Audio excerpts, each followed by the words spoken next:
I know, it's been far too long since I made a game review. Nearly half a year, in fact. Anyway, I noticed a trend with you guys. You all seem to really enjoy whenever I review a random, strange, obscure title that most people have never heard of. Well, boy oh boy do I have a special treat for you all today, in the form of a World War II shooter called Enemy Front. Enemy Front was published and developed by CI Games, formerly known as City Games, for the Xbox 360, PC, and PlayStation 3. CI Games has developed plenty of titles over the years, although the only two names I think people might recognize would be the Sniper Ghost Warrior titles and possibly even Combat Wings. The game was first announced back in 2011, originally set to be released in late 2012. It got delayed to early 2013 and then moved to late 2013, then to spring of 2014, before finally getting released on June 10th of that same year. Through all this weird developmental hell, many features have either been added to the game or cut. For example, there was supposed to be a large level based on the evacuation at Dunkirk. They also cut out a customizable health system, allowing players to choose between a regenerating health system or the old school style where you would have to find health packs throughout the levels, sort of like in the older Medal of Honor games, or Wolfenstein, for example. Many other reviewers also pointed out several differences between the trailers of Enemy Front to its final product, but that's a story for another time. The story of Enemy Front is interesting and different. Most World War II games center around either the Pacific or the typical parts of the European theater. In Enemy Front, there's a major focus on the Warsaw Uprising, which to my knowledge hasn't been touched by another World War II video game, at least that I can think of. You play as a man named Robert Hawkins, who is an American war correspondent that gets involved fighting with the resistance. The game's story is told through flashbacks featuring real historical events, and the game even covers some of the Nazis' war crimes. Not only is there a major focus on the Warsaw Uprising, but your character also takes part in missions in other areas of the European theater, like Poland, France, Germany, and Norway. The story itself has a great and interesting premise. The problem I have is that I personally felt that the characters were unmemorable, and I wasn't a fan of the game's pacing. Certain parts felt like they were dragging on far too long for no reason, while others seemed to go by too quickly. And when I don't care about the characters involved, especially the main characters, it becomes really difficult for me to get invested with the story of any game. I found myself wanting to skip cutscenes often because of that very reason. The campaign is quoted to last around 10 hours. It barely took me 4 to beat the game, so I don't know why it would take anyone that long unless they were playing it incredibly slow or something. I imagine the average player would end up beating this one in about 5 hours, 6 tops, but 10, no way.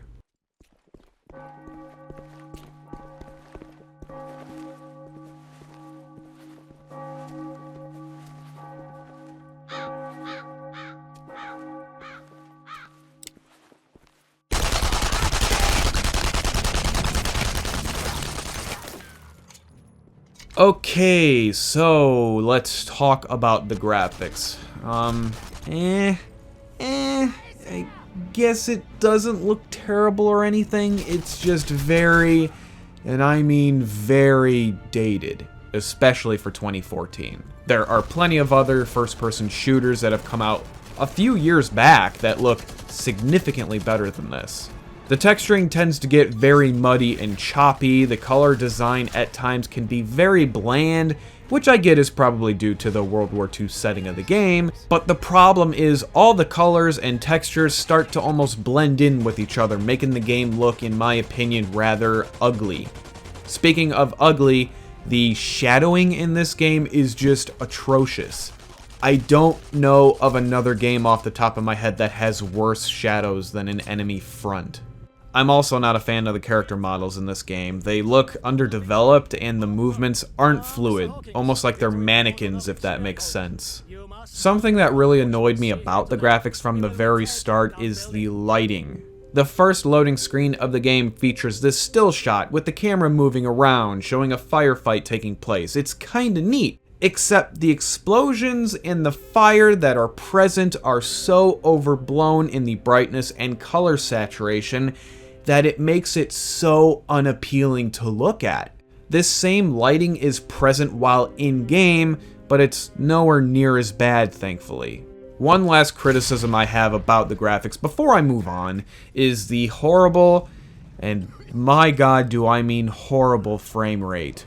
It drops dramatically at any given time, at every single checkpoint, in firefights, even against just one or two guys. Explosions, and even just walking forward causes massive frame rate lag. I know I've said this before in another game, probably Deadfall Adventures, if I remember correctly. Enemy Front has got some of the worst, if not the worst, frame rate problems I've ever seen in any first-person shooter. Like, I'm not even joking or anything. This almost borders on the fine line of being unplayable just for that reason alone.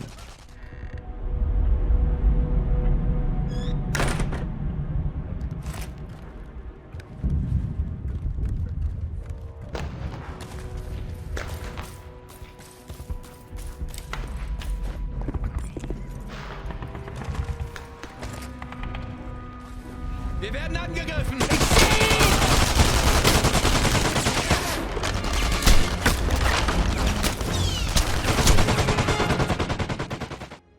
Next we have the sound. Well, the music ain't half bad, has that old school Medal of Honor vibe going on, and I sorta dig it.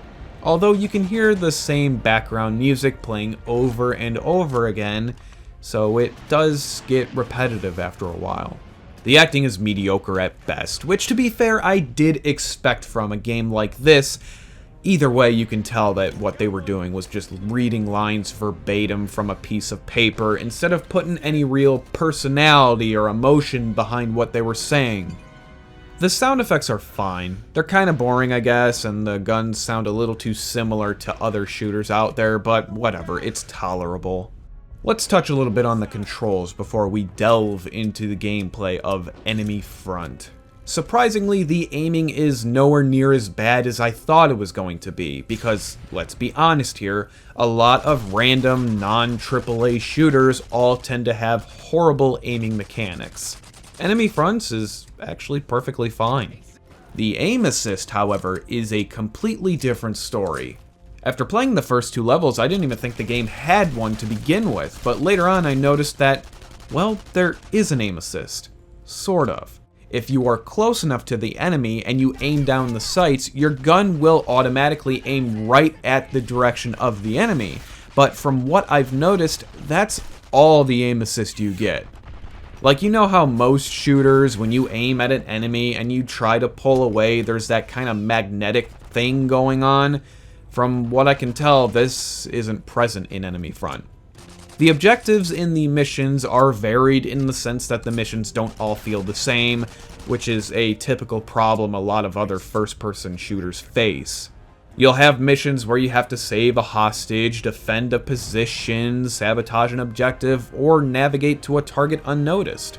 The gameplay itself is interesting. You see, the developers boast the idea of the game having these large levels where you are able to navigate them and approach the objectives however you like in a non-linear fashion. You can go in guns blazing if you want, or you can be stealthy, it's your choice. There are also a handful of times where the game forces you to choose between two options, which may or may not affect how the level is played. I actually really like this idea. The developers just didn't execute it all that well. Yeah, you have all of these ways to play the levels, but it really doesn't matter because the result always ends up the same. Whether the game is linear or non-linear doesn't make a damn bit of difference if the gameplay itself is lackluster, which is the biggest problem Enemy Front faces. I think primarily this is due to the horrible enemy AI in this game. They are far too stupid and boring for a game like this. They don't make any attempts at flanking you, going from cover to cover, or really doing anything even remotely smart or interesting. Majority of the time they just stand still, and when they see you they begin shooting without even ever moving into cover. There was even a couple times where I threw a grenade right at a group of them, and none of them could be fucked to run away from it. The AI in Enemy Front is so bad that it completely ruins the entire experience. The whole entire gameplay for me is gone. I don't feel immersed in the gameplay, and I find myself rushing through the levels so that I could just get it over with. It's that boring. There's another World War II first-person shooter out there with this similar non-linear level design, that being Medal of Honor Airborne. That game has AI that are pretty damn smart, so I felt way more engaged in the gameplay of Airborne than in Enemy Front. It's strange to me though, because this is the first game I've ever played where the AI completely ruined the entire game for me.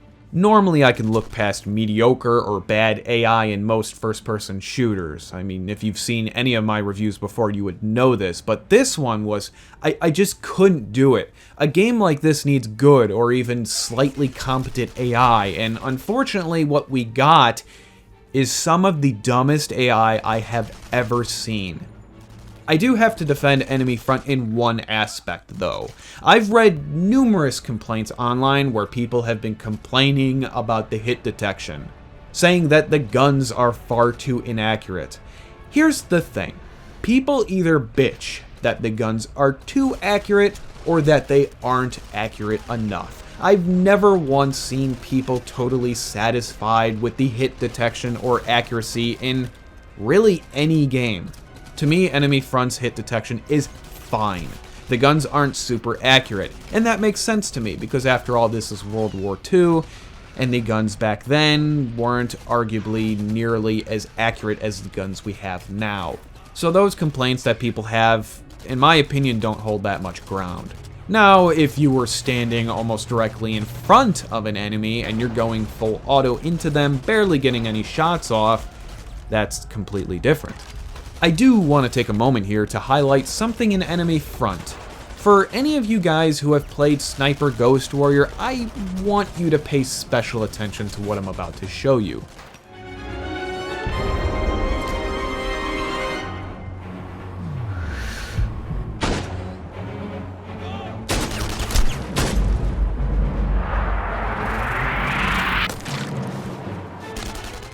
Does this little slow motion meme here ring a bell? No? Well then allow me to show you a clip from Sniper Ghost Warrior to jog your memory.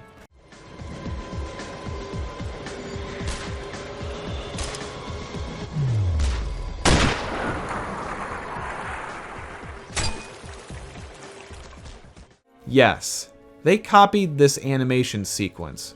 Like, straight up copied it. When I first saw that, I almost pissed straight up in the air. I was laughing so hard. Okay, it was cool in the sniper games at first, for like 10 minutes, but it got old so quick. Why they decided to copy and paste that sequence into this game, it just baffles me. Before we wrap up this review, let's take a few moments to address the bugs in this game. And there are many. Normally I would talk about this sort of thing on the graphics section of my reviews, but this game is so special that I believe it deserves its own separate section. The sound will randomly cut in and out for no apparent reason, or the sound will be delayed by like a half second or more. Usually this happens when you are firing your gun or there is an explosion going off. There are times where you will shoot and the gun doesn't make any sound at all. I have seen buildings and objects randomly disappear and reappear out of thin air. I've seen character models get thrown hundreds of feet in the air by explosions. And of course, there are loads of various texturing issues that are present throughout the entirety of the game. The most glaring example is that you can very easily tell the graphics are rendering right in front of your fucking eyes when you are walking around, or worse, when you are sprinting. Rage was another game that had this same sort of problem, which is kind of a shame because I'm one of the 12 people in the world who really enjoyed Rage. Oh, and then this happened to me when I was playing for the first time, not even when I was recording for this review. Needless to say, Enemy Front is a glitchy, bug-filled mess. It really makes me wonder, though, how much time actually went into this game, even with all those delays. It is impossible for me to believe that the developers and testers who played this game thought that this is perfect. They didn't come across any bugs, any graphical issues, no frame rate lag, nothing? No, I can't believe that. Is this an example of a bad port from the Xbox or the PC? I don't know, nor do I care, because at the end of the day, there's no excuse for this. I don't even know what else to say at this point. Enemy Front is the first game that I've ever reviewed where I almost didn't beat the campaign. This is a bad game, everyone, and worse, it's horrifyingly boring.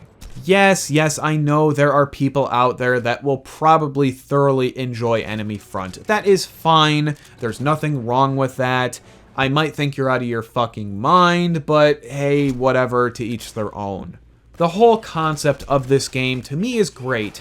I love the idea behind it. If a more established developer with a good track record made this, I think it would have been a success, but CI games? I don't think they even knew what they were doing, and it really kinda shows. The ungodly enemy AI, the massive amounts of bugs and glitches, the hideous frame rate lag, all of that makes Enemy Front an absolute miserable experience. Normally, I don't drink alcohol when I play games, it's just not something I do. I was so drunk while playing this, and even then, I barely made it through the campaign. I was ready to just say fuck this and just review the game only playing like halfway or even 3/4 through the campaign. I'm almost embarrassed about that too, because I feel like before I review a game like this, I should at least beat the campaign beforehand. Of all the absolute trash I've played and reviewed over the years, from Secret Service to Deadfall Adventures, Rogue Warrior, and even Hour of Victory, Enemy Front, a game with an excellent concept, a game with loads of potential, a game that honestly I was looking so forward to playing, was the game that was so close to killing me. Thankfully, that is the end of this review, because I never want to hear or see or talk about this game ever again. Thank you all very much for watching, and good night.